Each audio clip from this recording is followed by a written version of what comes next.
10 വർഷം അവരനുഭവിച്ച പ്രയാസത്തിന്റെ ഒരു അല്ലേ ഒരു മാറ്റം ഉണ്ടാകുന്നു എന്നുള്ളതിന്റെ ആഹ്ലാദമാണ് NG അസോസിയേഷന്റെ പ്രവർത്തകന്മാരിവിടെ കാട്ടിയത്. തീർച്ചയായിട്ടും അവരുടെ ആഹ്ലാദം ന്യായമാണ്. അവർക്ക് ആ സന്തോഷം ഉണ്ടാകുന്നത് സ്വാഭാവികമാണ്. ഞാൻ അവരുടെ സന്തോഷത്തിലും പങ്കുചേരുകയാണ്. തീർച്ചയായും അവരുടെ സന്തോഷം കേരള ജനതയ്ക്ക് നൽകുന്ന ഒരു അംഗീകാരമായിട്ട് ഞാൻ കണക്കാക്കുകയാണ്.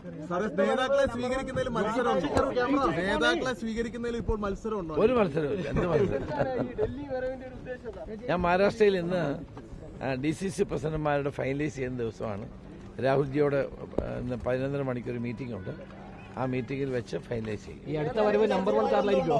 ഇല്ല, അതുമായിട്ട് ബന്ധമില്ല.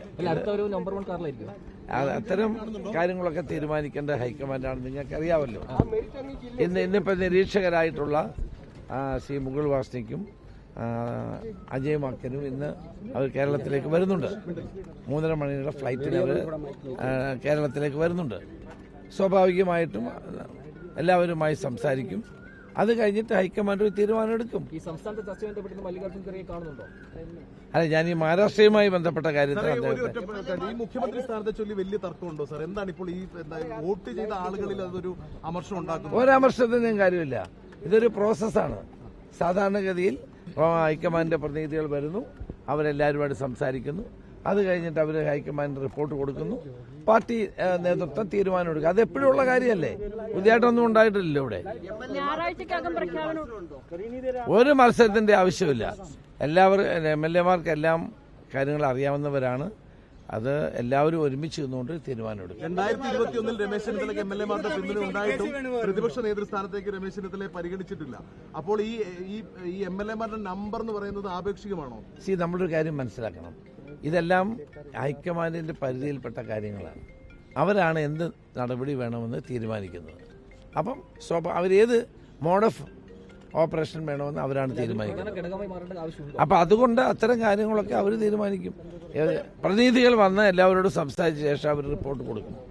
അതിന് ശേഷമാണ് കോൺഗ്രസ് പ്രസിഡന്റും രാഹുൽജിയും സോണിയാജി ഉൾപ്പെടെയുള്ളവരുടെ തീരുമാനമെടുക്കും. ഞായറാഴ്ചക്കകം പ്രഖ്യാപനം ഉണ്ടാവും. അല്ല, കാലതാമസം ഉണ്ടായിട്ടില്ലല്ലോ. ഇപ്പം ഇന്ന് തന്നെ പ്രതിനിധികൾ വരികയല്ലേ, പെട്ടെന്ന് കാര്യങ്ങൾ നീങ്ങുകയല്ലേ. തെരഞ്ഞെടുപ്പ് നടന്ന സംസ്ഥാനങ്ങളിലൊന്നും തീരുമാനമായിട്ടില്ലല്ലോ. അപ്പം കേരളത്തിൽ മാത്രം താമസിക്കുന്നു എന്ന് പറയുന്നതിനകത്ത് എന്തർത്ഥമാണ്? കേരളത്തിൽ മിന്നുന്ന വിജയമല്ലേ ഉണ്ടായത്? ജനങ്ങൾ ആവേശപൂർവ്വമാണ് UDF-നെ അധികാരത്തിലേക്ക് കൊണ്ടുവരാൻ വേണ്ടി വോട്ട് ചെയ്തത്.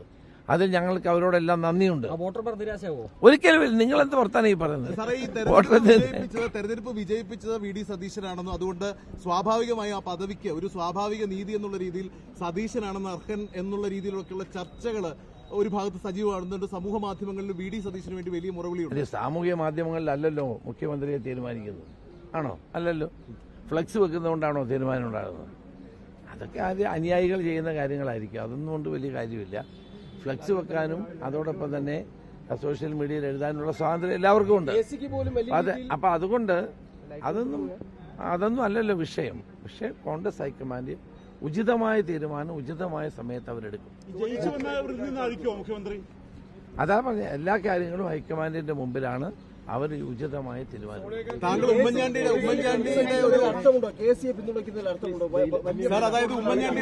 കാലത്തുനിന്ന്, അതായത് ആ ഒരു പാരമ്പര്യവും ആ ഒരു എക്സ്പീരിയൻസും പല പദവികൾ വഹിച്ച ആളുമാണ് രമേശ് ചെന്നിത്തല.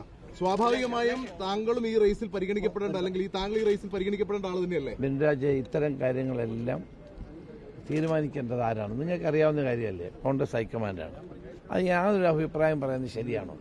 അപ്പോൾ പാർട്ടിയുടെ താല്പര്യങ്ങൾക്കനുസരിച്ച് പാർട്ടി ഹൈക്കമാൻഡ് ഈ കാര്യത്തിൽ തീരുമാനമെടുക്കും. അത് എല്ലാവരും അംഗീകരിക്കും. അതാണ് സ്വാഭാവികമായും പാർട്ടിയിൽ നടക്കുന്ന ഒരു നടപടിക്രമം. പ്രതീക്ഷയിൽ തന്നെയാണ്.